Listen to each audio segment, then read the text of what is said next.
I think we're live. All right, guys. Welcome back to the channel. We're going live a little bit earlier than we had advertised. We've got Ashley Tison, our brother from another mother, on with us. Ashley Tison is the man. He is the OZ Sherpa. He's really how I have ventured into opportunity zones and how I felt comfortable to be part of a group that has formed a fund, and we've got a killer fund. We'll talk some about it, but really, Ashley Tison is the go-to source for all things opportunity zones, structure, and setting up your own funds and all of that stuff. And so we will try and have a conversation about that and all that Ashley does and answer some questions. And so hopefully we'll get some people on here, even though we're launching live a little bit early. Ashley, welcome to the channel, man. Good to see you again. How are you, my brother? Good. How are you, man? I am killing it. I was just gonna say, I bet you're a lot warmer than I am right now. Oh my gosh, this week's been amazing here in Puerto Rico.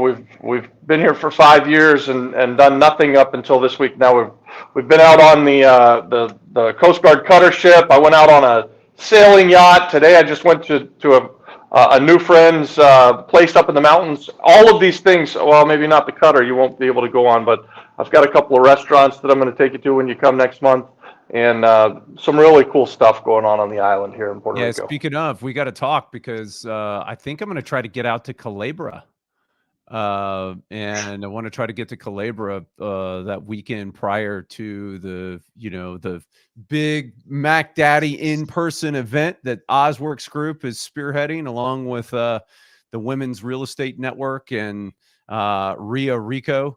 It's, I think, the fourth one that they've done, and I'm coming down to Puerto Rico for that I think it's January 24th, 25th, 26th. And I'm going to try to come down the weekend before, and can't wait to see you guys. Would love to see if there's a way that we could go take a look at your property out there on Culebra. Got another person that's got a bunch of other property that they've got going. And so any recommendations that you've got on places to stay that are good there, I'm all ears, man. I'll try and find some stuff. We're actually going to fly out. Don and I are going to fly out this week and go look at our land. And I'm going to try to sell it this next year. So I've got 5 acres of land in Culebra that's got 360-degree views. It's freaking amazing. And we bought it a while ago, so we bought it pretty well. And it's time to try and let someone else come in. Unless I can put together a group and build something amazing there, we may just sell the land. We'll see. Yeah. So yeah, I'll try and get you some recommendations about some things on the island of Culebra. Perfect. Yeah. I mean, I've heard that it's amazing. I'm wanting to experience it myself. Like that, I've heard it compared to St. John's, right? Relative to kind of white sand beaches, very pristine, very well preserved. Not a whole lot of development on the beach itself, and places where you can be on a beach and you can be the only one out there. Yeah, really laid back. Lots of places like you're describing. And then one of the top 10 beaches in the world is there. Flamenco. Flamenco Beach ranks in the top 4 or 5 or 3 every single year of the best beaches in the world. So yeah, you're gonna love it. So my only concern is, are they going to have restaurants? And I've heard that that's okay too, right? That they've actually got a pretty good, vibrant, grocery stores, restaurants, that kind of thing. So you should be, we should be good to go, right? You'll be good to go. Yes, the restaurants are great. There's some really good food. There is places that you can grocery shop and things like that. But it is a small island, so you don't have any big box stores. There's no Home Depot. There's no Walmart. Hey, dude, I'm not trying to go to Walmart while I'm there on vacation, man. You don't want any of that stuff anyways, right? Hey, it's funny is that my wife always gives me a hard time because invariably whenever we go on vacation, I don't know what it is, but we end up always having to go to Walmart for something, right? And so and then we end up in there for like at least an hour, right? Like going to get different stuff. It's like, oh, well, I should probably go ahead and get this while I'm here, and so she literally kids around with me all the time. And I'm like, and I've vowed that we're going to have some vacation where I don't go to Walmart. Maybe this is the first one, right? Because they're not going to have one there. And Yeah. so I just be like, all right, this is our non-Walmart vacation. I'm doing it right here. If you get to Calabria without getting to Walmart, you definitely won't go to Walmart. It's 100%. There we go. So yeah. Hey, so normally we do a little bit of prep work before we go live. We didn't get to do that today, but we're going to talk about opportunity zones. See, that's what I love 98% about of you, the island Robbie. of Puerto Rico is an opportunity zone. Let's just do it. Ashley is going to just kind of educate us. So hopefully we'll pick up some viewers along the way, and that they'll have some questions that we'll be able to answer. But Ashley, why don't you kick us off? Introduce yourself. Tell us how you came to be the OZ Sherpa. And I tell people all the time that I truly, honestly believe that the greatest wealth builder of our entire life is this opportunity zone stuff, which most of the people still don't know about. 98% of the island of Puerto Rico is an opportunity zone, and most people don't know that. So just getting the word out there as much as we can and letting people know that this is an alternative to 1031 exchanges, and this is an alternative or can be combined with IRAs, or I don't know how all of that kind of logistics works, but you do, and you can help us walk through how people could set up their own opportunity zone funds or invest in someone else's opportunity zone fund and QOZB and everything in between, right? So Absolutely. Say hello, Ashley.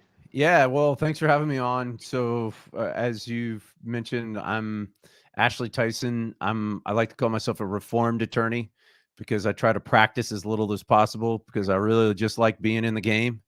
And I'm in the game as a real estate investor myself, as an active participant and consultant relative to helping establish funds and then make sure that they're kept in compliance. So at OZPros, we've established over 800 opportunity zone entities.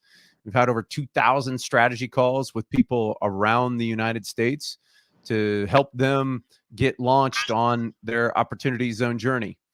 So I can't remember exactly who it was that called me the OZ Sherpa for the first time, but I guess when you set up 800 qualified opportunity funds and have 2,000 strategy calls, that it tends to, to ring in those kind of areas.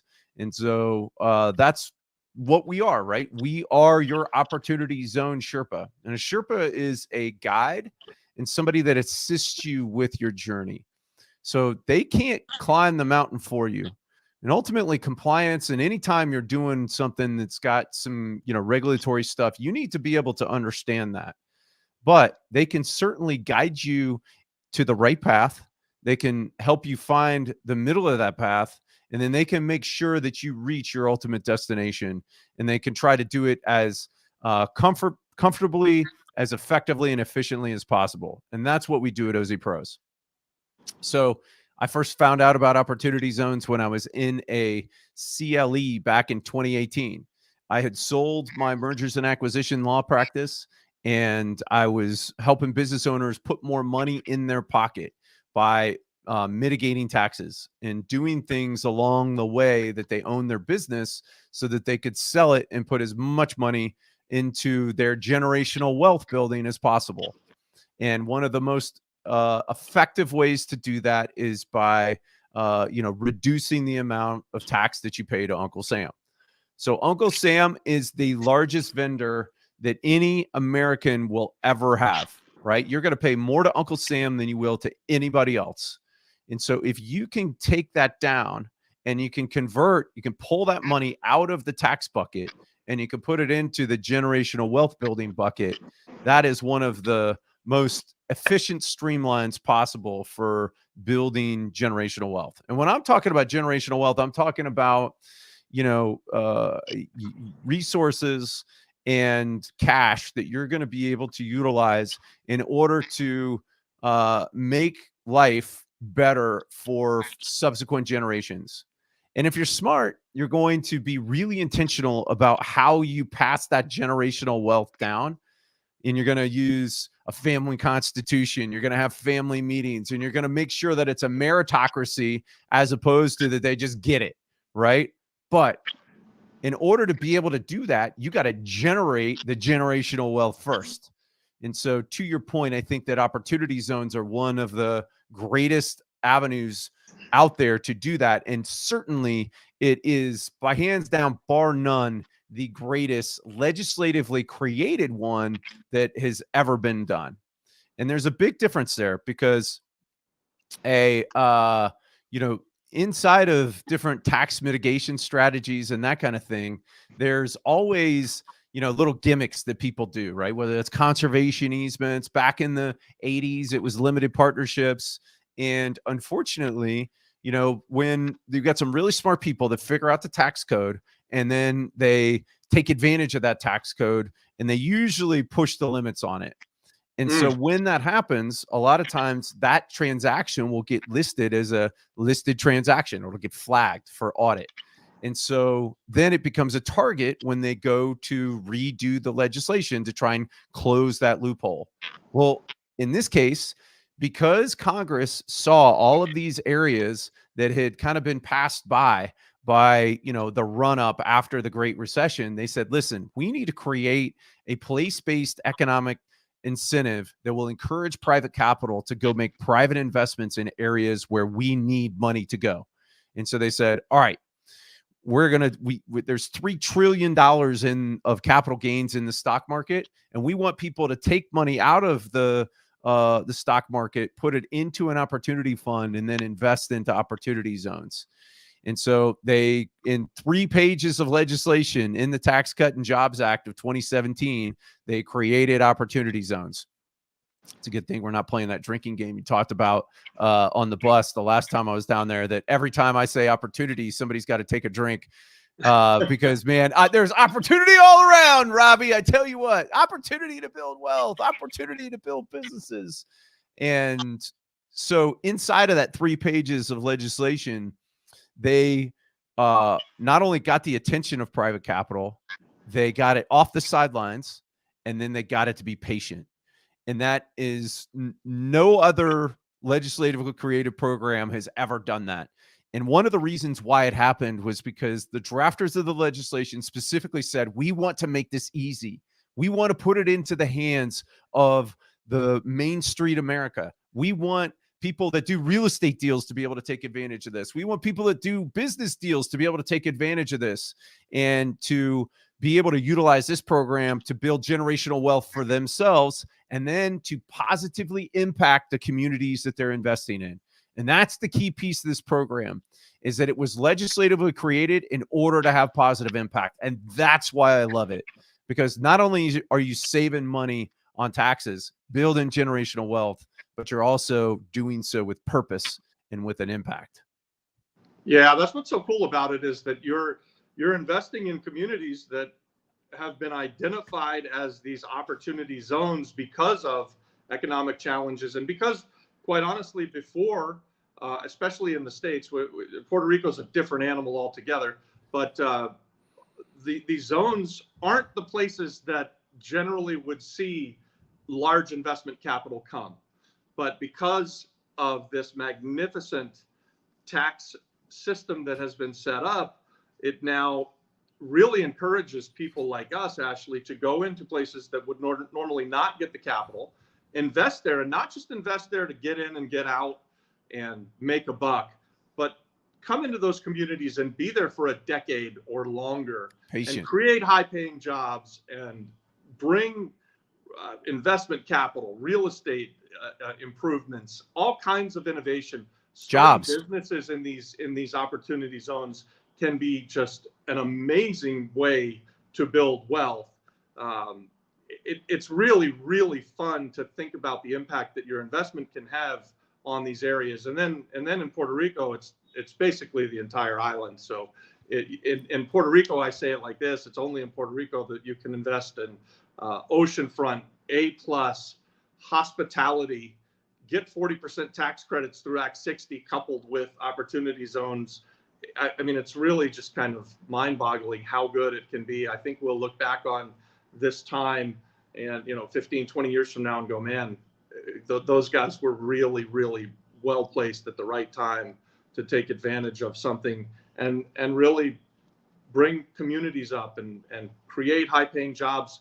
And, oh, by the way, make some money and build some wealth. So, yeah. So Adon's asked a question in the live chat, which is awesome.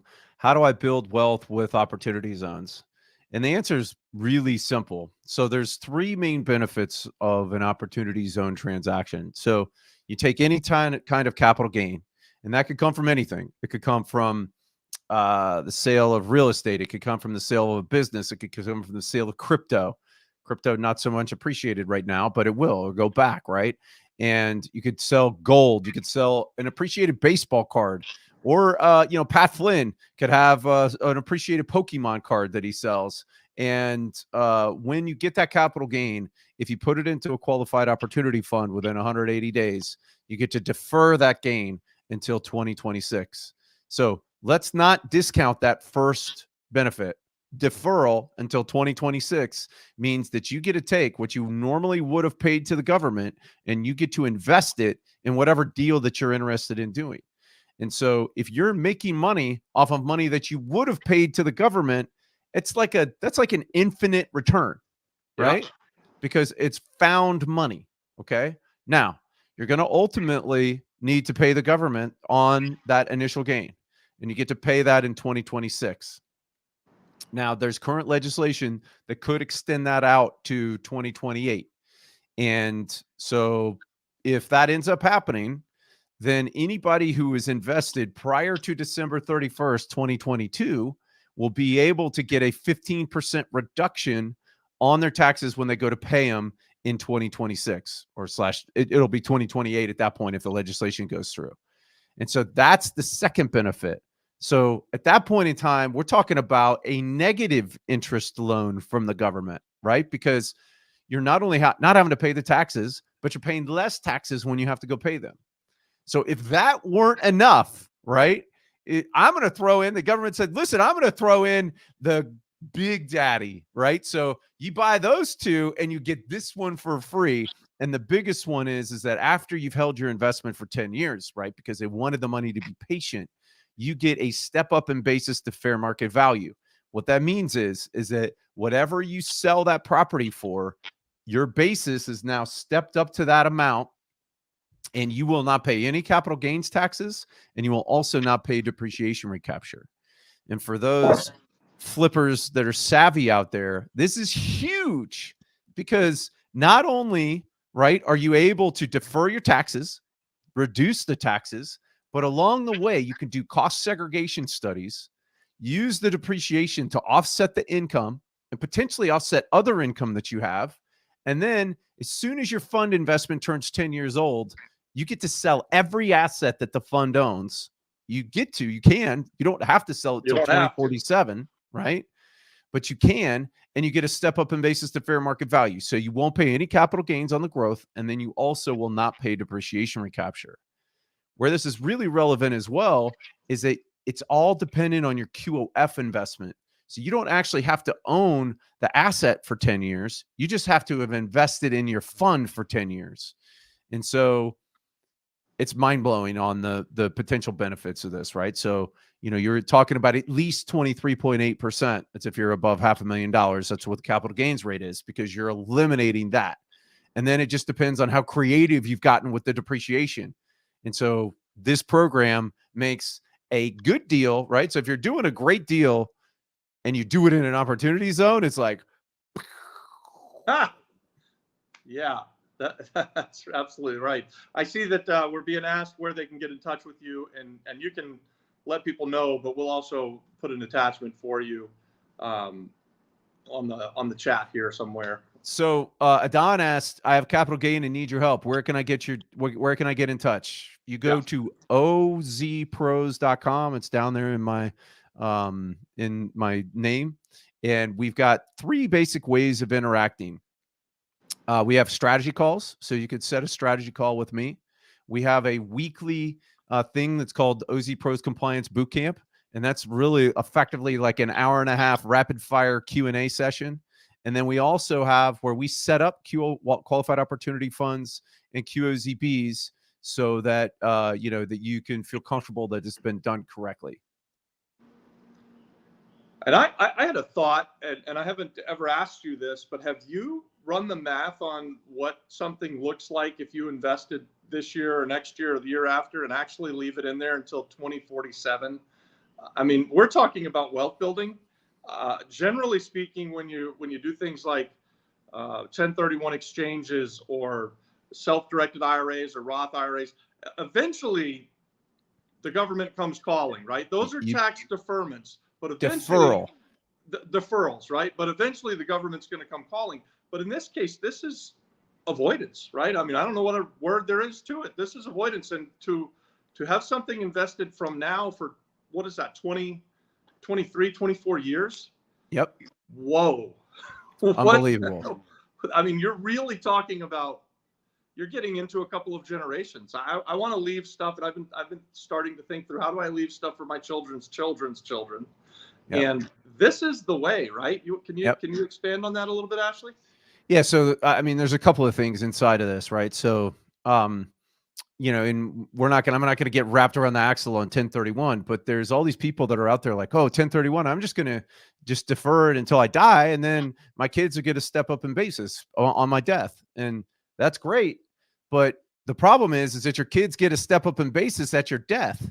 And if you're over the lifetime exemption amount, you know, since I don't remember when they did it, but it's like $23.4 million now. So literally almost every state in America is under the lifetime exemption amount. But if you're over that amount, you have to pay 40% on the overage within 180 days. Oh my gosh, you could bankrupt your family. That $23.4 million drops to $10 million in 2026. And so if you've got $10 million or above, you're going to pay the piper if you've been deferring via 1031s. Nobody's really talking about that. So that's a big deal. Well, it's a big deal to have to do it in 180 days too. That's scary. It's big. So in opportunity zones, that doesn't happen. Your estate steps into your shoes, and it was whatever amount that you put into the deal in the first place that goes against your lifetime exemption, not what it's grown to. And so if you've held for 10 years, let's say you put $1 million into a fund and it's grown to $10 million, and you die and it's after 10 years, or even your family just holds it for till 10 years past when you put the investment in, they get to sell it. And the only amount that they pay estate taxes on is the original $1 million. More than likely, that's going to get caught up in your lifetime exemption amount. And so, I mean, it's mind-blowingly powerful. Taj asks, are these incentives available to a beginner investor with less than 500,000 investment on the island? So as you kind of clued in, as I was just talking there, right? It's not your initial gain, right? That is what you need to be looking at. It's all about how much you think your investment's going to grow to. And let's be honest, in Puerto Rico is the one place in the world where you can still find alpha on beachfront real estate, right? Where there's still upside there. And so more than likely that's going to go away. You know, it's going to catch up. Those prices are they're already starting to ratchet up. And so as you get in and you build value in that asset and you hold for 10 years, whatever the growth of that, right? When you exit, it's going to come back to you tax-free. So the answer is absolutely positively yes, Taj. It's available and we can help you if you're interested and happy to rock and roll with it. So the other thing is that I saw in there that somebody was concerned about that they were concerned about the infrastructure collapsing. Well, we just had a hurricane, and the funny thing about hurricanes is that it brings Puerto Rico back stronger and better every time. And Robbie, I'm going to let you talk about that because you've been through a number of them. Yeah, so I just had a conversation this morning with Adam Greenfader, and we talked about this, and we'll put that video out in the next week or so. But there was something in the line of $60 to $100 billion allocated after Maria from the United States government to Puerto Rico to come in and fix the infrastructure. So far, about 15% of that has actually arrived on the island. And then we just had another storm where there's a fresh new $50 or $60 billion coming. So we have money coming for this infrastructure. We have some massive improvements that are going to happen to our power grid, to our roads, and we already have the best infrastructure in the Caribbean, and we are a highly resilient island. And I'm saying there's no doubt about what you just said. 5 years in Puerto Rico, so right. So you're absolutely correct about the best infrastructure, and what people don't really understand is that like a lot of Caribbean islands are, I mean, they are very basic. I Oh, mean, yeah. like where you go and there might be a couple of restaurants, kind of like we were talking about Calabria, couple restaurants, a grocery store. You're gonna, if you're, if you're into just completely unwinding, that kind of thing, that's great. But Yeah. if you want a metropolitan place that's like America, that's got big box retailers, that's got unbelievable malls and shopping and, car service and all that kind of stuff, Puerto Rico is where it's at. Yeah. And I regularly evaluate that as I'm kind of evaluating not only my vacation, like where I'm going to spend my vacation, but certainly where I'm going to be making investment. And so that's one of the things that So drew me to it. in the United States of America, anywhere that a hurricane lands, there is always some money that comes from the government to improve things, right? So if that Yep. happens in Louisiana or Texas or Florida or New Jersey, there's going to be some, we'll call it bailout, you call it FEMA money, whatever you want, but it's not different in Puerto Rico, right? So Puerto Rico is the United States of America. That's exactly We're not a right. state, but we are the United States of America. So we have Uncle Sam, who is, every time a storm comes, they're going to send money. It's just the way, right? Like that is what's going to happen. There's also a 5-year hurricane cycle where things generally right after a disaster are pretty tough. Then you start to rebuild. By the end of about 5 years, you see massive construction going on. And that's exactly where we were after Maria. And then we just had Fiona. So now we're going to enter what I believe will be a hurricane super cycle, as we were already on the improve for the first time in over a decade in Puerto Rico. We never came out of the banking collapse of 2008 and 9. And so the economy was tough for over a decade. And post Maria, that has changed. So for the first time in over like 12, 13 years, we have positive growth, both economically and physically with the amount of the population that are here on the island. So things are looking good and they're getting better in Puerto Rico. It's like the water's warm. Come on in. I'm there. we won't talk about what kind of swimsuit I'm going to be wearing. Yeah. So one other thing I wanted to hit on with you about this wealth building. Wealth building is just become a theme for me on this channel recently, very recently. And it's not even been something that in my lifetime that I've really thought much about. I've just spent 25 years providing for my family and we've done really well. We've had a good life. But now I'm in my 50s and I want to leave something for my children's children and beyond. And when you research that stuff, you find that 70% of whatever I leave to my kids will be gone before they die. And 90% of whatever I leave will be gone before their children die. At least that's the normal. And so I am really anxious and looking for a way to not have that happen to my wealth, right? And so that's what you do. That's and to no, to so I witnessed opportunity it. zones do. Yeah, I witnessed it. So my great grandfather, his dad had a livery stable, and he actually got off the train in Greeleyville right after the Civil War, and he went and did an odd job for a farmer, and he got paid with a pig. And so he took the pig down the street and he traded it for a cow, and he turned that into a livery business. And so they, had all kinds of animals and that kind of thing. And this is probably like in the teens, like 19 teens. And my great grandfather was working there as a youngster, and they were going to have to kill all the mules because they couldn't afford to feed them because they didn't have enough work for them. And they were going to sell them for dog food. And my great grandfather, having a heart that he did, said, listen, let me see if I can get a contract like smoothing out people's driveways. And so he did. He took a team of mules and he smoothed out a bunch of driveways. And then he started smoothing out roads. And then he started buying some equipment when, the internal combustion stuff came out. And then he parlayed that into a heavy highway company. And the heavy highway company was rocking in the 50s.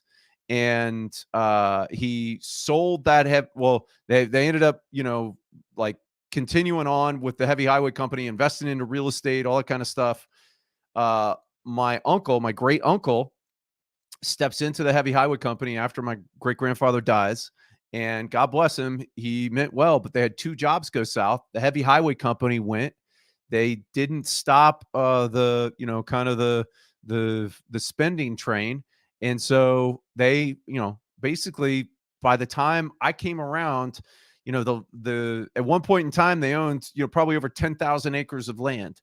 And when, you know, when I was graduating from law school, I think we had like 800 acres left. Now there's 80. And basically all the money's gone. And so to your point, right? It's not 90%, it's like 100%. It's gone. And all the dirt and everything else. And so the cool thing that I love about the Opportunity Zone program is that it allows you to build that machine, and it builds that nut relative to being able to have that nut there and have it grow tax-free. So compound interest is the 7th wonder of the world. Tax-free compound interest is the 8th wonder of the world. And so you know, I'm a huge fan. So JC Morales says, what do you say to those who say that you have to move to Puerto Rico in order to take advantage of the tax incentives? So I am here in Charlotte, North Carolina right now, and I am taking advantage of the tax incentives of Puerto Rico under the Opportunity Zone program. And Scott, you are absolutely correct. Opportunity zones are sweet. I mean, not just kind of sweet. I mean, we're talking like massively sweet. And you know, there's numerous reasons why, right? We've kind of expounded upon them. You know, one of the things that I love about, you know, the generational wealth creation opportunity of Opportunity Zones is that it does so with impact too. You know, Puerto Rico needed private investment, and this has resulted in a massive amount of cash coming into the island in order to make not short-term flips and that kind of thing, but long-term 10-year holds and 10-year investments into, you know, the properties and that kind of thing that, that, you know, that the folks need down there. JC, is an Oz something that an individual investor owns and invests from, or is an Oz where an investor puts capital in?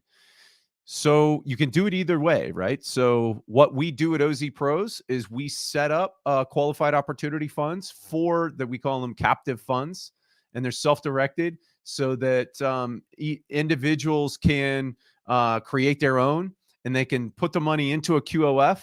And which, because a qualified opportunity fund is really, it can just be a LLC that's taxed as a partnership that has elected to invest 90% of its assets in an opportunity zone. And so you could put your money into that. And then from there, you can either do your own deals or you can invest into other people's deals. And we Robbie's got a vehicle, an investment vehicle called IPQOZB, which has got 5 hotels that they're redeveloping down there in Puerto Rico. And that'll take money from a self-directed QOF into the QOZB. It also has its own QOF. So if somebody doesn't want to deal with the compliance stuff, and they're just like, yeah, listen, I just want to put my capital gains money in and call it a day, there's absolutely that avenue. And so you can do it either way. But that's a great question. And there's all kinds of funds out there that are taking you know, investment from other folks, and whether that's in the form of direct investment or from, you know, set up funds. So you can either invest into your own QOF and then drop it down into the deal, or you can invest into somebody else's QOF and then they professionally manage it for you. Robbie, are you back? I'm back. Sorry. And it's just in time because I gotta go. Oh, okay. Oh, well, here we come. JC's coming in, man. JC and I are gonna. Hey, Ashley, thanks so much for responding to my questions. You can hear me, right? Yeah, I got you, man. Yeah, man. I appreciate you saying that. So let me ask you one final question, because I know you got to go. Is an opportunity zone something that, let's say, I'll give you an example. I actually bought a property, which I think is in an OZ, and I want to hold it for over 10 years. Am I too late to actually create my OZ for that property, or is there any creative way to actually roll that property inside an OZ? Did you buy it in an LLC? Yes. Does the LLC own anything else? Nope. Perfect. So what you did is you unintentionally created a qualified opportunity zone business. Now what we can do is we can set you up a fund. We can take your capital gains into the fund, and now we can drop those capital gains into your qualified opportunity zone business. And as long as you meet the substantial improvement requirement, or if it's original use, if it's raw land, then you're good to go. And so we can absolutely make that happen. I love it. And then we need to know more about your program where you're like getting people like weekly to fire a bunch of questions. I think that's Sure. very valuable for the audience. OZPros.com/compliance-bootcamp. And I don't understand why they did that. I mean, come on, man. Why the hyphen? Just put bootcamp in there as the, as the follow-on landing page, but it's compliance-bootcamp. If you go to the main page and you just search bootcamp, you can find it as well. And if, and I think that the link's on there, but if not, we got a promo, and I want to, anybody that's on here can sign up. If they use the code firstmonth100, they get the first month for $100.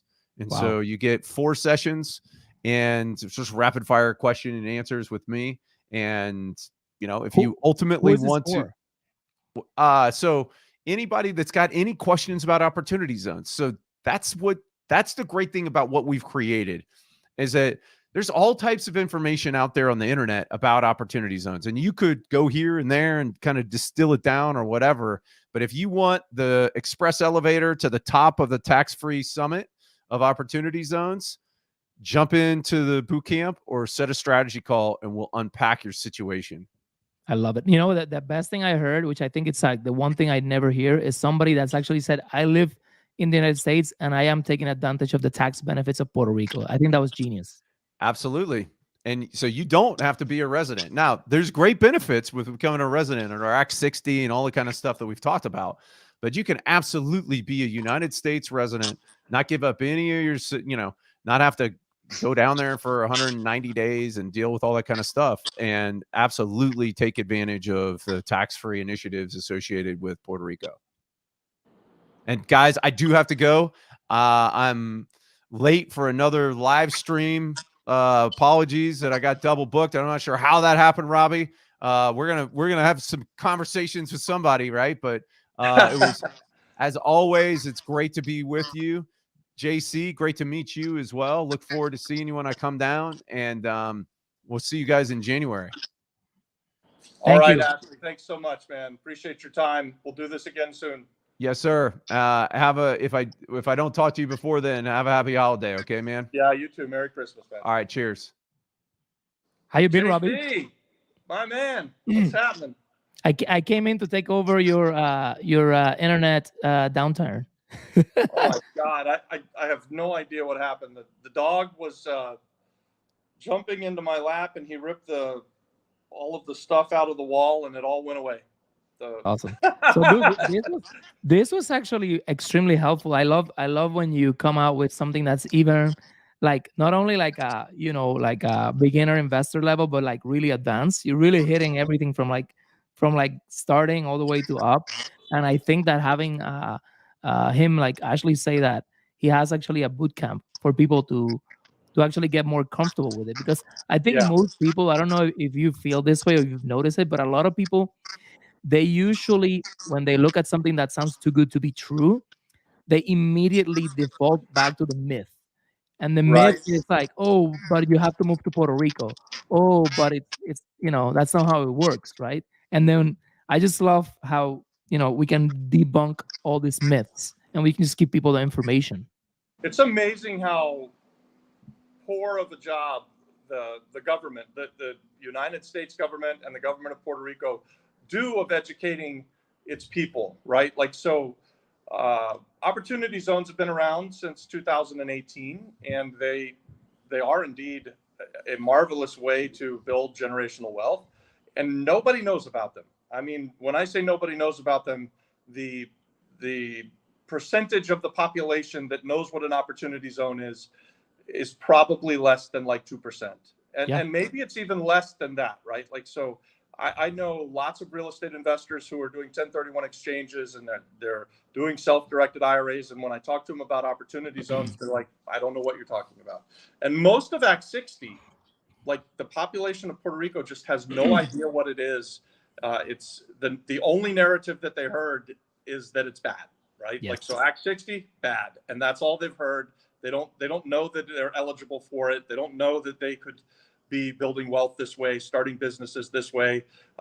So anytime that you and I have a chance to say it and let the public hear it and just get the word out there, we have to take it, and we have to be bold in what we're saying and helping to get the message out there, right? Like, Isn't that awesome how these platforms that we're using, we're actually bringing this information out into the light? Because I mean, when you say the government does a poor job, I almost kind of wonder, well, they've never actually like put these loopholes out and like in the public. They don't do billboards saying, hey guys, you could be doing this or that to take advantage of the loopholes. It's always been kind of like a secret, right? All the loopholes are only known by the landlords. They're never really known by the people.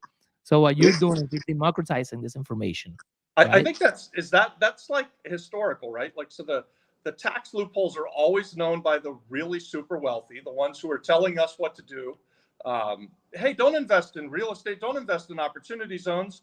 Just invest in 401ks, and just stay in your lane. You do what we tell you to do, while we go do all of this other stuff and make all of the money and build all of the wealth, right? Like, so for me, when I hear about something like opportunity zones or Act 60, where really all of the people can take advantage of this, and anybody who wants to be entrepreneurial and anyone who wants to invest in real estate can use these products. Yes. I just feel like we have to get that word out, right? Like, it's just so important. And I'm at a stage in life, JC, where I'm a little bit ahead of you, but I am thinking about things like generational wealth. And what does that mean? I've worked 25 years to have a good life and accumulate some stuff. And statistics would tell me and tell you that if I died tomorrow, by the time my grandkids die, 90% of anything that I leave to my family will be gone. It'll be eaten up in taxes. It'll be squandered a little bit, right? Like, so my kids might not do things the way that I would do it. My grandkids, at somewhere down the line, though, certainly it's going to go away. But the main way that it goes away is by the government. The government takes generational wealth, and the estate tax, right? They're really bullies about it, right? Like, you work your life to create a little nest egg for your family, and the government wants to come in and tax it as soon as you're dead and gone. You know when you said that, it reminded me of me watching a video of Pace Morby, where he bought a multi-family unit with a 50-year seller financing note on it, and then he interviewed the seller, right? And then he asked the seller, why would you do that? Why would you do 50-year note? And he said, well, because this money is not really for me, it's for my kids, right? So if I die in the next 10, 20 years, the note is still under a company, which the beneficiaries are my children and then their children. So I started thinking about it, and I was like, wow, what a creative and genius way to make sure that they only get a small amount of the money at once, right? So that way they can't go crazy. The government can't tap into that money. And it's just genius, right? And then you start thinking about who else has done this. And then I don't know how it worked out, but the land leases that they do for like 99 years and this sort of things. Yeah. If you think about it, you're creating a structure to benefit either yourself or the people that have the benefit of that for a long period of time. And if you put interest on that money, whatever it is, it could be impactful. Does that make sense? It makes total sense when you say it like that, for sure. I am a big proponent of selling things with seller financing, not for the reasons that you just said, but maybe I would look into that. I like to set up notes where people like yourself can come in and buy it from me, and then I'll usually have a 5 or a 10-year balloon payment. But as I get closer to the end, 25, 30 years from now, when I think that I'm going to be gone in another 10 or 15 years after that, I'll start thinking about doing 50-year notes so that I'm leaving something to my grandkids. I mean, that's what I've been thinking about recently, is how do we really get to generational wealth and get past 90% of everything that we build being gone in just 2 generations. Yeah, I think it's a matter of creating a structure where you're like benefiting the people that you want based on your instructions, where they don't get all the money up front and they get it over time. So that way it really serves the purpose that you set up. Because I think that anybody that gets a lot of money up front can get a little crazy if they see, if they go on Instagram and see this kid that just bought a Ferrari and they said, well, I have $250,000 from my grandpa. Let me just go ahead and do that too. Yeah, exactly. Let me just spend it all on a fast car and So waste the rest of it. let me ask you a question. I had actually sent you a message about deals, which I thought would be pretty cool. By the way, nice watch. I'm not wearing that one today. I'm wearing a different one. I'm wearing a Grand Seiko today. Ah, Very cool. nice. Nice. So I wanted to see what have you seen the last week. Do you want to spend a couple of minutes talking about deals? Yeah, I would love to. It's my favorite subject. So Do you I got wanna- a deal? No, well, so this is the guys. If you're watching this either now or as a recording, I watched another video from Pace Morby and his buddy DJ, I think his name is, and they were talking about analyzing deals. And I actually thought that would be very valuable for somebody that's getting started. They would like to kind of get inside your brain and how you think about deals, and me as well. We're part of an investment group where we get deals, landing on our phone all day long. And I don't know about you, but sometimes I look at these deals or at these opportunities, and I kind of wonder, like, why are they even in this group? Like they're not. This is an investor group. We shouldn't be looking at just like over retail deals. There should be something like that. So I'm just curious on what you think about that, and also if you've seen any deals, and maybe we can run over quickly over some numbers. And just the way this works is I tell you about a deal that I looked at, and then you give me your opinion, and then vice versa. And we can have a lot of Okay. fun with it. So Yeah. So I have been purposely not looking for things in Puerto Rico for the last few months, but I'm about to start looking again. Adon and I would like to do some flips heading into next year. Recently, I've bought a couple of things in Florida, some flips where I haven't seen opportunities for the last few years. I still dabble in the Florida real estate market. So I've got a couple of flips that I've bought. One that I'll probably keep. I bought a house that's a 3-bedroom, 2-bath, 1,200 square feet. We paid $79,000 from it. And I've said this on another, on something else, where my friend fell off the roof and he was fixing the roof and he fell off the roof and he called me up, and I've done a lot of stuff with my friend Scott. And he said, "Can you buy this house from me?" And I was like, "Well, let me go look at it. Of course, if it's a good deal, I'll buy it from you." And Robin it is a looks good at deal. everything, guys. But He also, looks at with my everything. friend, he helped me out at another time in life. I figured it's time for me to turn around, and so I bought that house, and I'm in the middle of a renovation.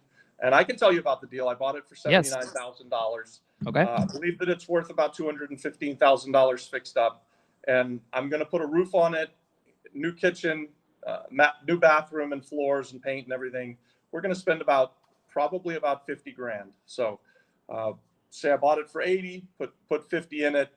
I'm in it for then 130, and I think it's worth $215,000 if I decided to sell it. I don't know if I'll decide to sell it because it'll probably rent for about $1,900 to $2,100 a month. Wow. So I could be in something for 130 grand and get that kind of money.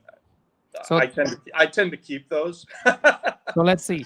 For those of you guys that are watching this, so he said, obviously, then it seems like you're buying this property for multiple reasons. Reason number one is you're helping out a friend, which I love that, right? Yeah. So when they think of real estate investors as people that are mean or like they take advantage of opportunities, this is not it, right? You're obviously taking on an opportunity, but it starts by you helping out a friend.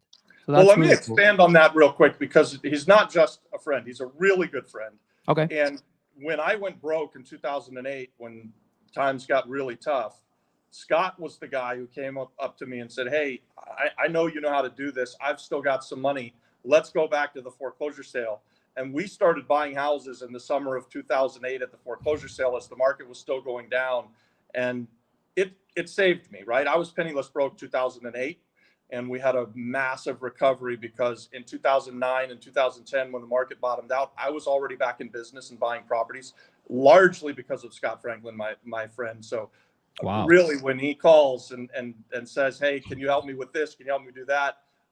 I'm there, and I know vice versa with him, that if I call him, he comes and helps out too. So some people ask what's value, and that's the best definition of value, right? He comes to you at a time where he can come in and, like, help you get, on your feet, and then later on you repay him back by doing this, which is awesome. I love this story. Yeah. So if you're renting this property, let's call it $1,900, just to call it like worst case scenario, times 12. Yeah. That means this property is going to generate $23,000 divided by $130,000 all in. Guys, this is a 17.5% cash on cash return, which is fucking sorry, I didn't mean to say that. Incredibly insane. So what I love about that is you're helping somebody that helped you, just beautiful. 2, you have a couple of exit strategies, which is 1, you could sell it for a profit, right? So that's exit strategy number 1. Or 2, you can hold it as a rental, right? So when people look at opportunities, I love when they actually look at more than one exit strategy, right? Because sometimes, as an example, in the field I'm in, we look at opportunities under the lens of short-term rental or a vacation rental. But it's always wise to have a secondary option. Like, hey, worst comes to worst, we have to sell this property. We can at least get our money back. Or maybe we can turn it into a long-term rental and all those things. So I love that. I think that's a 10. That deal is a 10. So do you think that deal's a 10? I'd give that deal like a 6.5. I love the deal because I'm helping my friend, and the reason I give it a 6.5 is because I'm doing it in Florida instead of Puerto Rico, and I live in Puerto Rico most of the time. So it causes me some hardship. I have to manage a renovation from Puerto Rico in Florida, which isn't impossible, and I have a business that runs in Florida. But because of it, it's also helps with my relationship with my wife. It causes me to need to be in Florida more often, which she's very happy about. So that may bump it up. Let's make it an 8. There we go. They say happy wife, happy life. Why you can like something, right? And so yeah, that's a pretty. It was an easy deal too, right? Like, so that was my friend's calling. I'm getting a good price, and I get to help out my brother. So yeah, that was a really good deal for sure. I love it. Yeah. So you give me one. So I'll show you one that we're looking at. It's so I posted this to Pace Morby on his channel. I'm wondering if he's gonna give me his opinion. So the way this is gonna work is I'm gonna give you some information about the deal, and I'm gonna keep some information, and then you're gonna rate it, and then we're gonna go up and down depending on how you get more information on the deal. All right. Okay. This will be a little fun. So it's 5 minutes from the beach. It's 10 units total. Okay. Under contract for $210,000. After repair value will be $1.2 million. What do you think of that deal so far? Well, it sounds like you're buying it at 12 cents on the dollar or something like that. If you're buying it at 210, it's worth $1.2 million. You haven't said how much it's going to cost to renovate it yet. All right. So far, is it what scale is it? A 10, right? Okay, great. Absolutely a 10. Let me add something else. It is so like I said, it's 5 minutes from the beach, but it requires $600,000 worth of work, and it was built in the 50s. So what do you think of it now? Well, I have some other information that people that aren't on the call would have. I mean, I assume you're going to do this through Act 60, and you're going to get 40% of your money back in the form of tax credits, and you're going to get to make your income and pay a 4% corporate tax rate on that. Is that true? Well, what if I didn't? What if I did not do that? Well, would this be still a good deal, or it's still, because now I would be all in at $850,000, and I think it's going to be worth 1.2. So I still have some room there. But what if I didn't do that? Would it still be a good deal? If you're not doing that as an Act 60 play, and it's not in an opportunity zone, or you're not using an opportunity zone, it's still a good deal. I'd probably put it down to around a a 6.5 or a 7 for the island of Puerto Rico. I have other questions, like which beach is it 5 minutes from? Ocean Park. So then I'm going to say it's a 7.5 or an 8.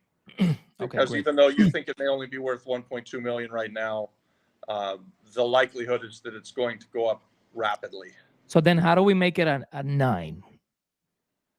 You'd make it a 9 by probably adding in the Act 60 tourism tax credits. Yes. And you'd make it a 12 if you are in an opportunity zone, which you may be there, depending on which side of the street you're on. Ocean Park, it gets hairy. There's if you get a little bit too close to the ocean, you're out of an opportunity zone. But if you're on the right side of the block there, you're still in an opportunity zone. I love it. I love it. So let me ask you this. This is the same deal, right? As a short-term rental, it makes about $120,000 a year. As a long-term rental, it makes about $90,000, right? So you'll be leaving about $30,000 of potential profit by making it as a long-term rental, but it costs about 40% less upfront. Yeah, so your $600,000 renovation drops down to about $400,000, $375,000. It drops down to 300. Goes down to 300, and so now you're only in it for $500,000. Correct. So you still have $400,000 in equity at a 10 cap. That's a great deal. Okay. And I like that you've thought about that, and that you're actually, so you're buying it really well if you were just going to do it as a long-term rental. Yes. So that means that if you do get tax credits and you do get nightly revenue, obviously that's going to be higher revenues than the long-term stuff. But if the market changes and you need to go back to the long-term stuff, you still have lots of equity and you still are going to get a nice return on your money. I love it. All right. Awesome. So guys, I hope you guys got value of that. Tell me about any deals that you've been looking at in Puerto Rico, and on why you have decided to walk away. If there's anyone that comes to your attention, and why you decided that. What if I walked away from? Or something that you looked at. Maybe it doesn't have to be something you looked at, but just something that when it lands on your inbox, you're kind of like, not super excited about. I've got a lot of them, JC. You bought my house, so I've been house hunting. And so I've been looking at properties that we would want to live in. Yep. And I haven't been able to pull the trigger on, like, even making an offer, really, because the stuff I'm looking at that a year and a half rate, 18 months, 20 months ago would have been maybe $500,000. Now they're asking $1 million. And I don't want to insult people and go back and offer them the $500,000 that I think it's probably going back to if the market corrects, right? So I just don't make offers on it. I look at them. They're great. Love to live in some of these places, but I think there's a little bit of greed in the market right now, especially in the high-end market. And I think we peaked out this time last year, and that probably in that high-end market, we've been going down for a year, and the island hasn't realized it yet. So I agree. And I'm not 100% sure that we're going to go back to where we were 2 years ago or 20 months ago, but there's going to be a correction. So for, heading into this time last year, that high-end stuff was selling no appraisal, straight cash, never a loan. And there were multiple people offering on that stuff. So you'd come out and you'd put your house out at $1 million, and you'd have 3 people offering you $1 million for it, and they're going to close quick. Yep. I'm seeing that as slowing down, and now the same properties are not only are they going to start to come down, but the offers that they're going to get are going to be, let's get a loan. So I need an appraisal. It's going to change drastically, and it's going to hurt some people. And unfortunately, the arbitrage in the market of Puerto Rico is going to hurt some people right now, because there's not a centralized system, and you have different realtors who are telling people different things, and they still believe that we're in the same market that we were last year, and that's just going to cause some problems. I have an example of a property in Luquillo that is my friend's family's property, and they're asking all of the money for it that they would have gotten maybe if it was in really good shape last year. Right. But it's not in good shape, and they're just not going to get what they're asking, but the realtors aren't telling them that, right? I mean, they'd be lucky to get 60% of what they're asking right now with the condition of the property. And that is what happens in a market that's not as regulated, right? Like we just have this arbitrage. There are no really good ways to look at all of the properties as an aggregate and see them as a whole the way that you can in Florida or Texas or California. So then you have this, I call it an arbitrage, but you have this spectrum that things are on. You can even see it in an apartment building or a condominium building where there's 3 apartments for sale with 3 different realtors, and they're at 3 different prices, but basically they're the same apartment. You've seen that before too, Oh my right? God, yes. Yeah. One's at 750, one's at 600, and one's at 400. Well, you would say, okay, well then just buy the one that's 400. But it's really hard to know that there's 3 properties in the same building that are for sale. So it's a real, there's a lot of opportunity because of it, but it's a problem for sellers. I want to bring value to people that are watching this. And one of the videos you made with Jerry Norton was you told him about a little hack that you did when you came into Puerto Rico. You realized this very quickly, and you made a really smart move where you started like partnering with the guys that held the information, which were the brokers. Tell me about that. Yeah, that was how we, we came to the island. We realized there wasn't much data. The power was still out after Maria. So we looked for real estate investors and realtors, people who maybe worked with the banks or people who were real estate brokers but had relationships with the banks. And we asked them to bring us deals. And we met with a dozen or so of the heavy hitters on the island, the most visible and the ones that were getting stuff done, right? We went and sat down with them. Then we asked them to bring us deals, and then they'd bring us deals. And then when they brought us deals, we would say, listen, will you invest in this deal with us? And there were 6. There was a handful of them that said, no, I'm just a realtor. And there was a handful of them that said, oh my God, I'd love to be a real estate investor. I don't have a ton of money, but I'll put my commission in. Or I don't have everything for my half, but I'll put 10,000 plus my commission in. So we started doing deals with those 6 people. We still do deals with those 6 people.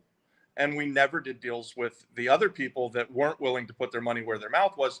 And it wasn't because we thought they were bad or telling us lies or anything. It was just that the way that we were able to sort of guarantee that we were getting a good deal was by having a professional who knew the island better than we did come in and partner with us and put their money where their mouth was. And it worked out perfectly. Like, I love it. Marvelously well. It was, You- I would pat myself on the back and say, this was a good idea. I still think it's a good idea. I love this story because I just had a 2-hour conversation, like an hour and a half conversation with one of my good friends who I've known for like 20 years.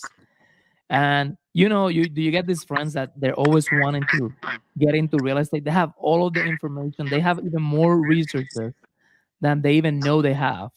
Yeah. But they don't move forward. And I end up telling them, guys, the only way to get started in real estate, or the easiest way, if you don't want to take on all the risk and the work, is to partner with someone that you trust, that you like, that has a track record, that has some sort of advantage in the deal. And you don't have to always bring money. Sometimes you can even bring your credit, or you can connect them with someone that has capital.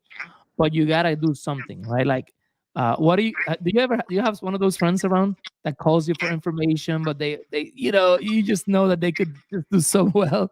Not only do I have lots of those friends, and then of course, because we're out there and we're visible, we go to a breakfast club. I mean, there's a lot of people that will just keep coming around, and I call it analysis paralysis.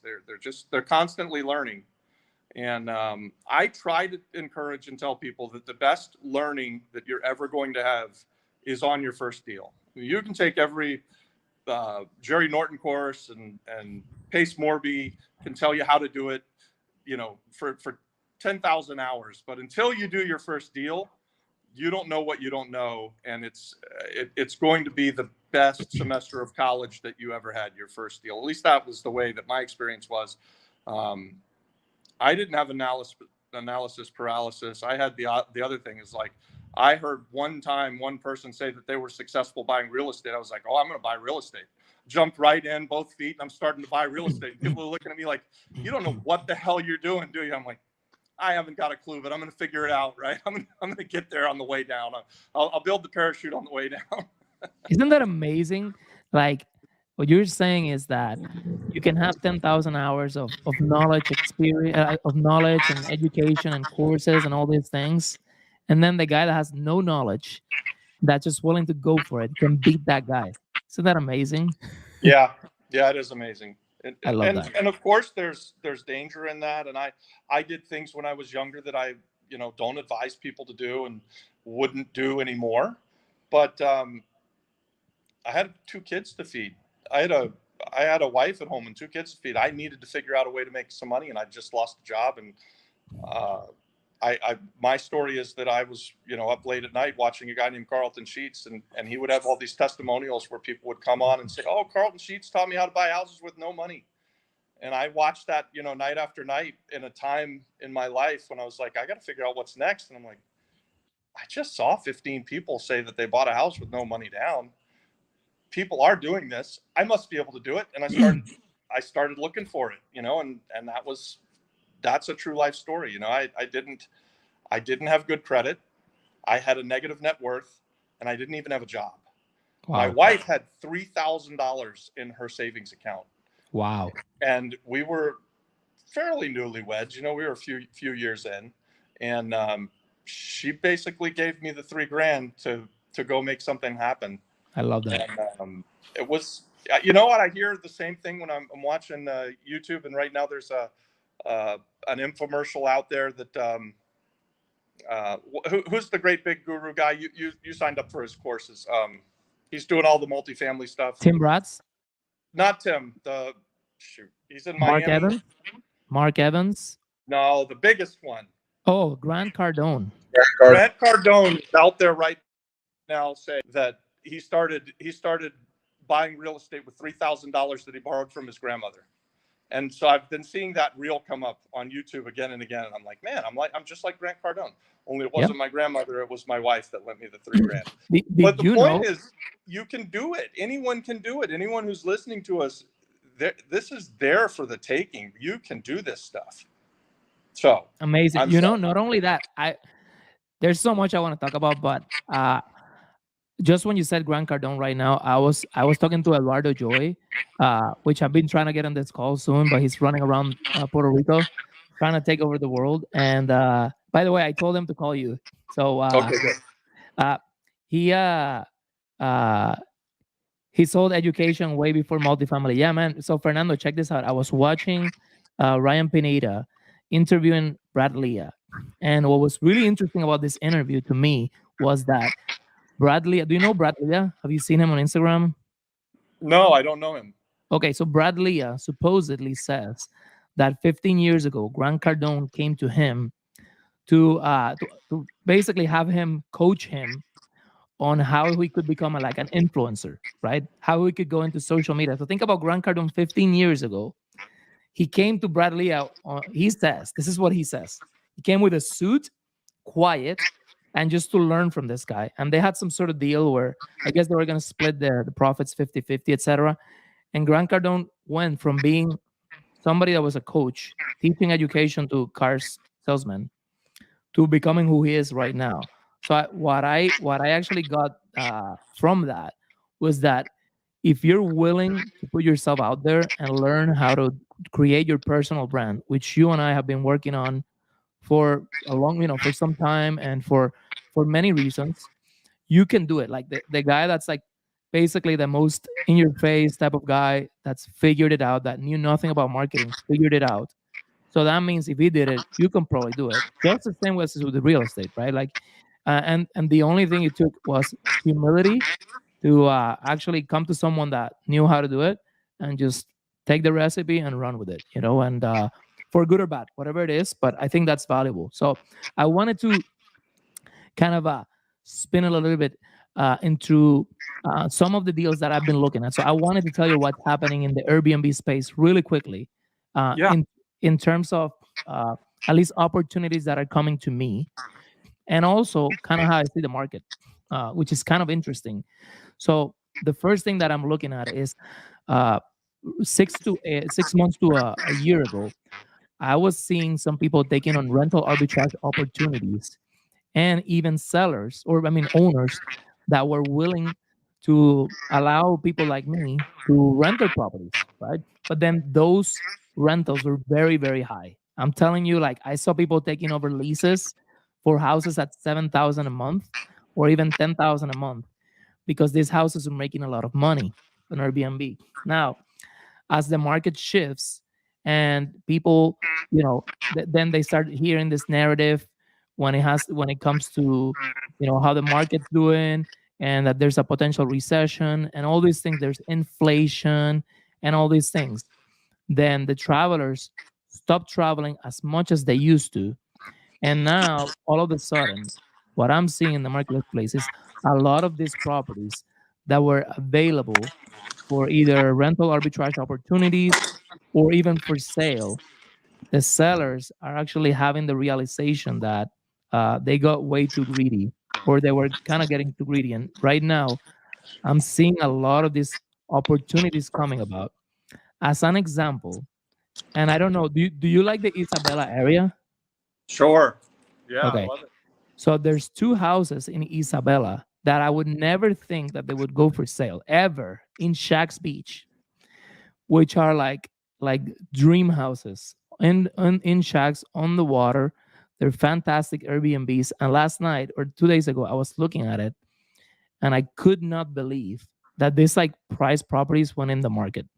I don't know what price they're gonna go for, but it was one of many indications that I have seen this week of properties that you would think that the sellers wouldn't sell, and now they're motivated to sell. And the reason why I'm bringing this is because it's something that I'm seeing in the market, which is some of these incredible properties are being put in the market, and I actually think that this is an indication that has to be analyzed. And I think it has to be analyzed and potentially taken advantage of. I don't know if you've seen similar opportunities like this, or similar trends when it comes down to some properties that have come down something in value, but they still haven't really reached where they're going to. Yeah, I mean, because I've been looking at stuff to live in, I'm starting to see things that have been on the market now for 4 or 5 months, and definitely the prices are coming down. Yep. I still think that there's room for that high-end stuff to come down. I haven't been looking for the kind of deals you're talking about right now, where typically what you're talking about is what I'm looking for. And I think that in the first quarter of next year, there's going to be real opportunity again in Puerto Rico. So we're going to start looking again. We're finishing up. I've got 7 apartments that you're going to manage. I've got 3 more that we're putting on Airbnb right now, and I have 2 more that are coming online. So that's 12 additional Airbnb apartments that we're finishing right now at the end of this year. And so that'll then free up some time for me to go find something else and find the next project. So, what I've been seeing, I expect that there's going to be more deals, and I don't think the deals ever went anywhere. I think that I kind of stopped looking for them for the last few months. So. Yeah, no, what I've been seeing in the market, I get a lot of people coming to me asking me what's happening with the Airbnb market right now. And I think there's a lot of value in listening to somebody like me that's been in this space for 10 years, especially for you too, which is whenever there's something in the market that creates some doubt, whatever that is, right? Whether it be a natural event, whether it be an economic thing, or maybe some sort of narrative, which we've had many of those. I remember when we had Zika, and when we had the earthquakes, daily earthquakes, and when we had Maria. There's just all these sort of examples. And I remember even before that, there was a time where the national news were saying that the Puerto Rico government was bankrupt. I don't know if you remember this, but Yeah. This was actually like a highlight on national news, and this impacted the vacation rental space briefly, where people stop traveling because they think, well, the whole island must be crumbling down, right? And here we were, kind of like, what are they even talking about? Like, that's the government. Wait a minute, isn't the United States government also broke? Don't they have trillions of dollars in debt? Oh, wait a minute, doesn't that happen in Canada? And then before you know it, you realize that the narrative in the marketplace basically gets people to kind of hold their disposable income. So what I'm seeing right now, which is what I've been telling some of my colleagues, is like, guys, this is actually very normal. Right now, we came from a market where Airbnb and short-term rental was exploding. Basically, if you were renting a couch on the on the street, you could charge $100 a night for before. Now, what's happening is, as we go into the market, we have to be a little bit more careful about what we do. I've been seeing with the type of moves that you guys make, and I love what you guys are doing because you're taking on projects that I think work both as a short term rental, but even if you had to long term rent them, you still cash flow really well. Really Uh, well. and you're putting them on top of this, other tax incentives, opportunity zones, etc.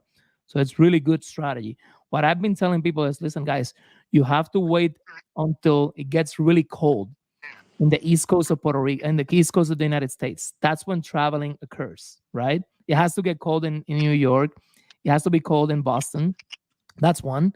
The other one is you need the national news to start talking about something else, right? Right now it's inflation. Right now it's you know, uh, save your money, all these things, and then they'll move on to something else, and you'll see how a market turns around. Right now, I've been seeing how the last week of the year, which I call the Super Bowl of vacation rentals, has been booking up. So we went from actually getting like really low rates to getting super high rates. Okay. Okay. So the reason why I'm telling you that is because if you have some units that can be, uploaded for the last week of the year, it would be very valuable to capitalize because people are willing to pay a multiple on top of the normal rate. So let's say we were charging $100 a night for something, you could charge 200, maybe 250 easily. And the reason is because the inventory is basically evaporating from the market, at least that last week of the year, right? Yeah. So I would say if you're in the short-term rental space, watch out for the last week of the year. People are traveling, they're spending money, and I think that would be of value to people. I just wanted to share that with you guys. I would add to that anytime the narrative gets bad, that generally will create buying opportunity as well. And the way that you can know that is that when everybody is afraid, I mean, it's called fear and greed, right? When everybody gets afraid, that's when you should start to look to invest. When everybody is joyful and I can remember a time in 2006 when I'm at the foreclosure sale in Central Florida, which is the most difficult place to buy real estate. Typically you have to pay cash the same day. You do your own title search.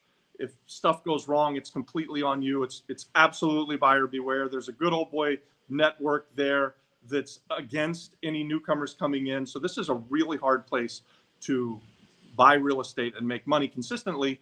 And back in 2006, you'd have not my dentist coming and buying, not a guy who had some money, but the dental hygienist is coming and buying real estate and making $50,000. And I can remember scratching my head thinking, it's time to sell everything, right? And then it was only a year and a half later, the market just completely crashed. So we're not seeing that. I don't think we're seeing that. But what I think we're seeing is this extreme fear. And as soon as it gets better, it's going to go right back and it's going to be super quick. So I'm looking again to the first quarter of this year to start buying stuff, and all throughout next year. If we continue to have this fear in the market, I think it's an excellent time to be buying. And when I'm buying, by the way, I'm going to calculate my buys based on a long-term rent because I want to buy stuff, especially here in Puerto Rico, that I don't plan to sell. So I'm going to buy things based on will it cash flow with long-term rents, and then I'll have in the back of my mind that I can do better than that with midterm or short-term or furnished type stuff. So I think that's excellent. So to buy on the lowest valuation that you can in a time where there's complete fear in the market, you're going to get these magnificent deals. And then as soon as the war stops over in Ukraine, and as soon as the inflation gets under control and they lower interest rates one time, you're just going to see money pile in to real estate, right?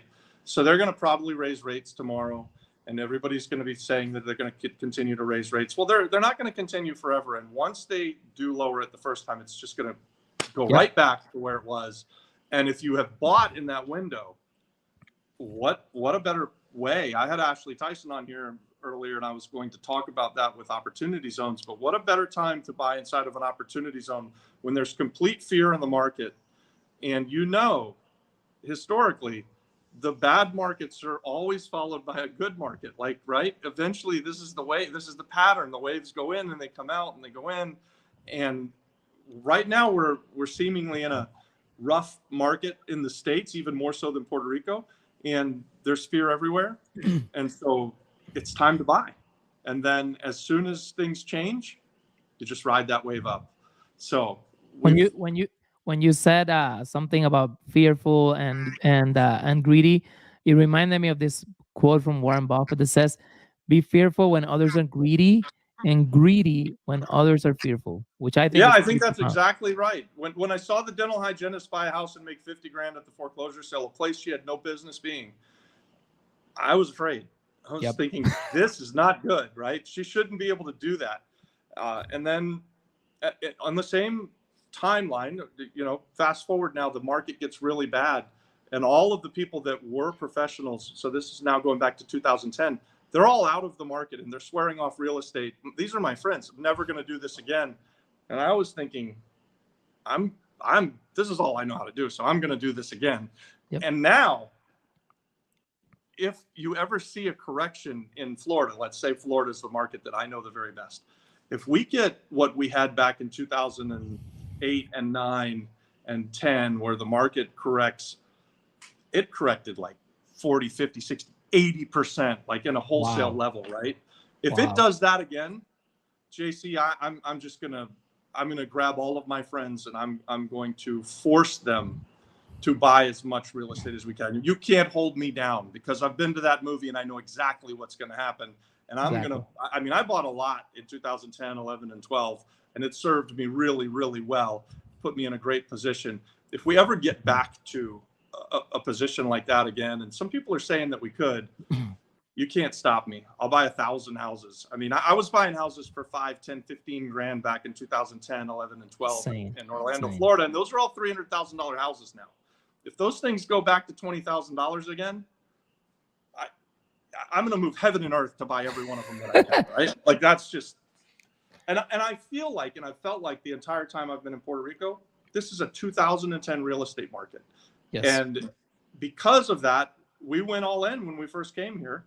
And because we went all in when we first came here, we've managed to lock in some pretty nice appreciation. We've made some money along the way, and it's worked out pretty well. And I think we're only getting started. I think we're in a hiccup right now with what's going on in the States. We're a little bit insulated in our economy in Puerto Rico, but if it gets really bad in the U.S., it'll get worse here. Adam Greenfader said earlier on a conversation that I was on with him that when the U.S. sneezes, then the island of Puerto Rico gets the flu. So if that's true, and he was saying that maybe that's not true this cycle, but if that's true, then if it gets really bad in the States, it'll get worse here. But it's still, that means it's time to buy. It's not time to run. It's not time to give up. It's time to buy. Yep. Fernando says here, if you wait until the robin appear, spring be over. I've never heard that one before, but that sounds pretty good too. So yeah. So when you say that, it makes me think as an audience, do you think that buying opportunities in Puerto Rico, like let's say if you're a buyer and you're coming into Puerto Rico, now you want to buy in Puerto Rico, right? And you're a buyer, right? You're looking for stuff. How are you navigating good deals from bad deals? Is it a matter of kind of looking at stuff and waiting, or is it a matter of kind of knowing what you want and then try to, because you said you're not actually even making offers. I kind of wonder, from somebody that's trying to go into Puerto Rico and buy, what is the very best way to come into Puerto Rico? Is it to wait? Is it to come in now? Is it to kind of create relationships with someone? What does that look like? I think relationships is a big part of it. And if I was trying to buy something, if I was trying to find the next best, greatest deal, I believe that it's here right now. And I wouldn't wait at all. I would start looking for stuff and I would start making offers. But I think relationally is where you're going to find the sellers that are willing to work with you, right? So my thought on Puerto Rico is this: there is such a demand for, let's say, hotels. I like to invest in hotels. So if I can find a property that I can reposition into a hotel, and I know what the valuation of that hotel will be, but I can buy it based on its current use valuation.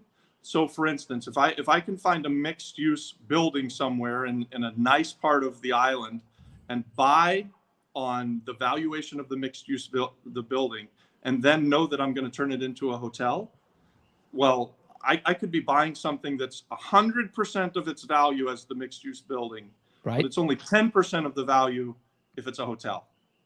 Boom. And I don't have to look hard to find that. Like that's a real life example that I've seen happen. You just described a deal just like that a few minutes ago, right? You're going to buy something for $200,000. You know, it's worth $1 million. You're buying it at 20 cents on the dollar. And you're buying it at 30 cents on the dollar for long-term rents. You're buying it at 20 cents on the dollar for short-term rents. And you guys are going to do magnificent, expensive renovations.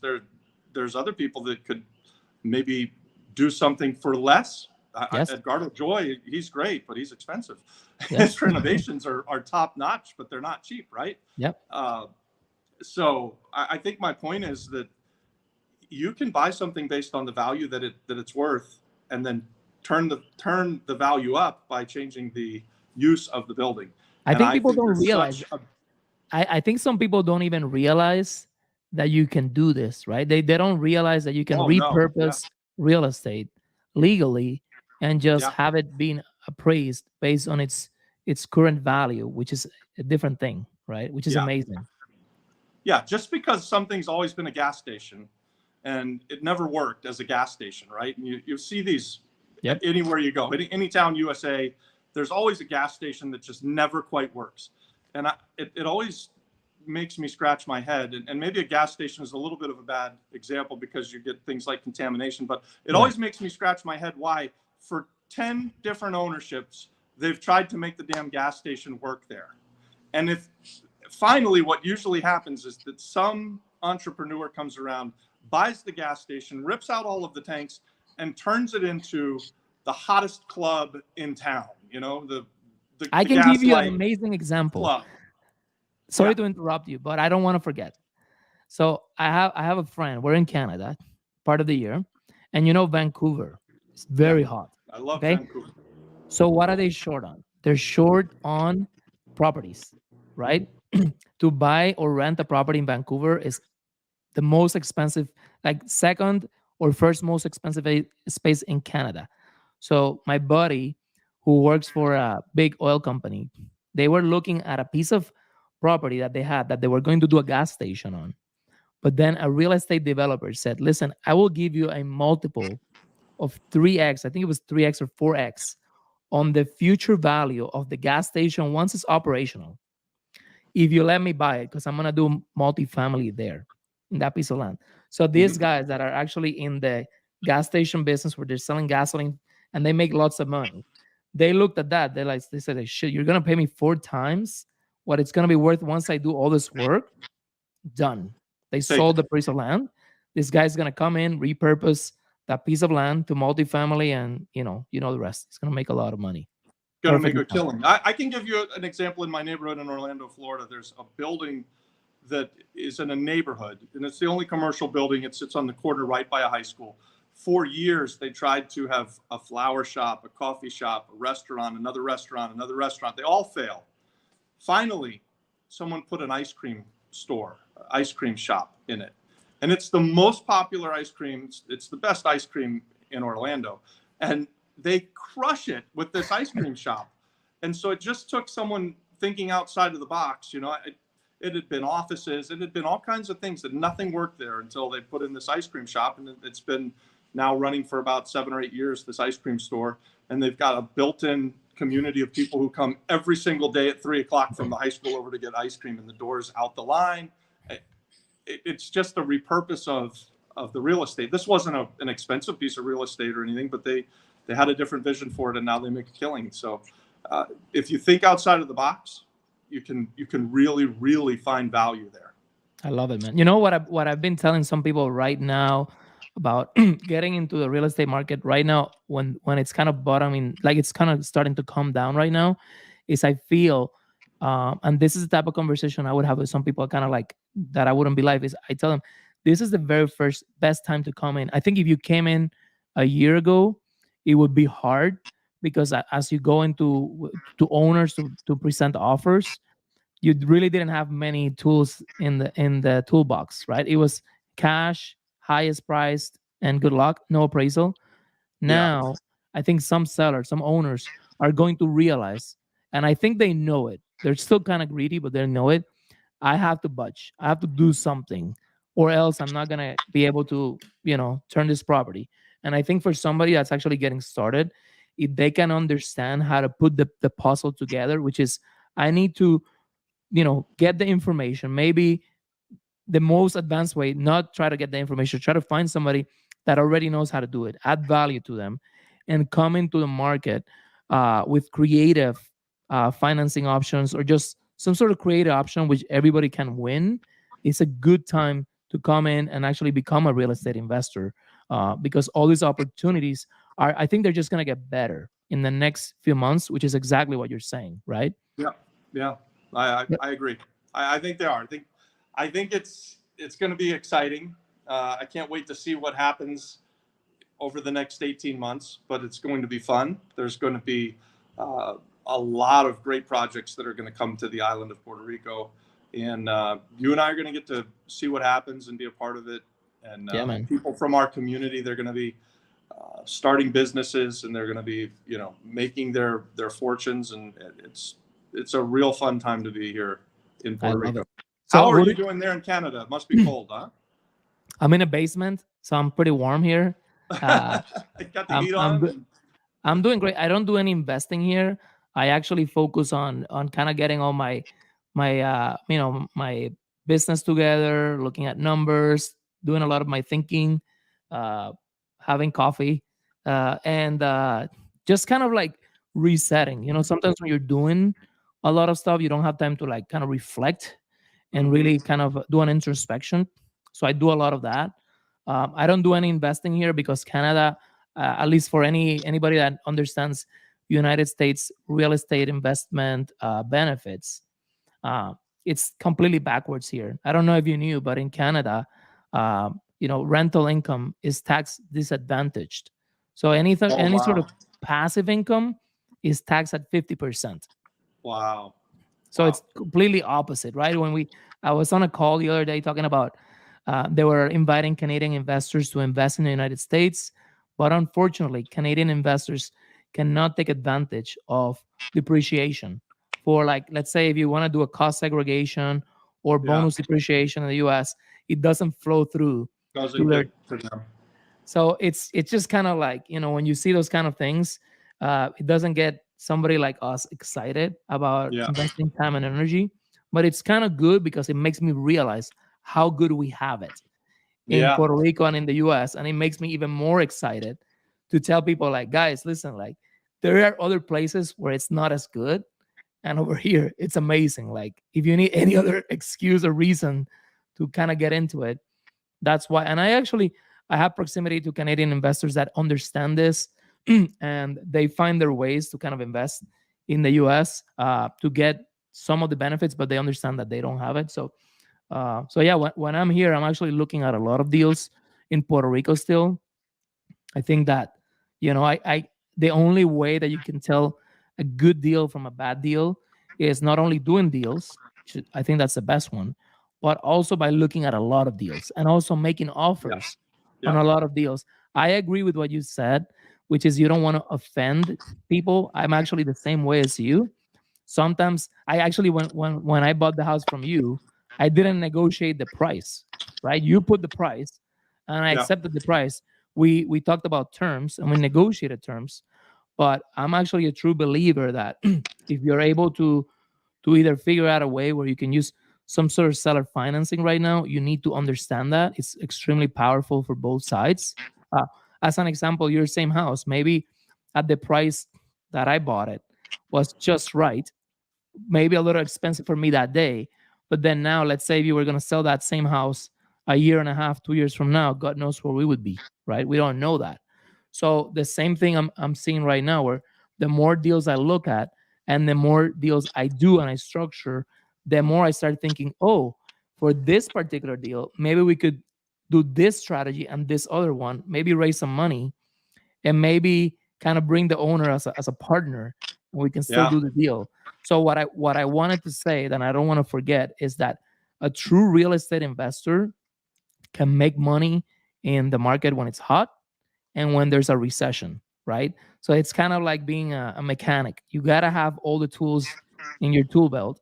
And I think this is the difference between advanced real estate investors and the ones that are not, which is that we know that we should actually be making money in both sides of the story, and we just have to figure out how to do it Yeah. and not be afraid to move forward. So that's kind of where I'm at right now, and that's kind of what I'm really focusing on being more particular on the things I get into.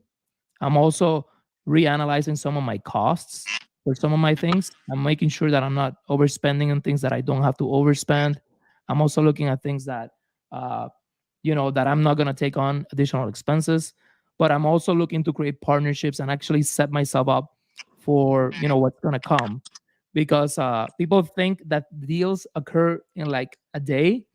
They actually don't. Like deals and partnerships take time to develop, and that's kind of what I'm focusing on, and I see you doing that as well. So I think that's amazing.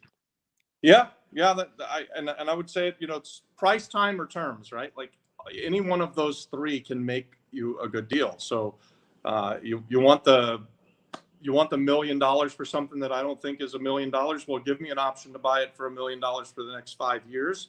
Then let it become worth $1 million, and I give you your $1 million.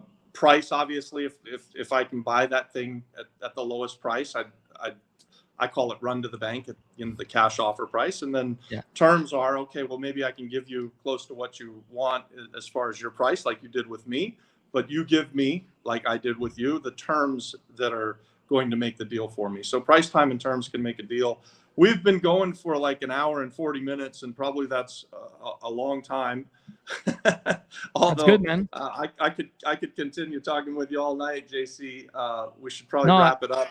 Let's wrap it up. I think this was awesome. Thank you for bringing Ashley. Thank you for inviting me. I think we brought a lot of value to a lot of people. Let's do this again. Yes, absolutely. Thank you so much for stepping in. I got to figure out my electronics and not have these technical difficulties so often, but great conversation. Thank you so much. And thanks to everyone who came and watched, and like and subscribe to the channel. And we'll have more conversations with JC in the future. Thanks, Robbie. Have a great day, guys. Thanks, Adam, for putting this together.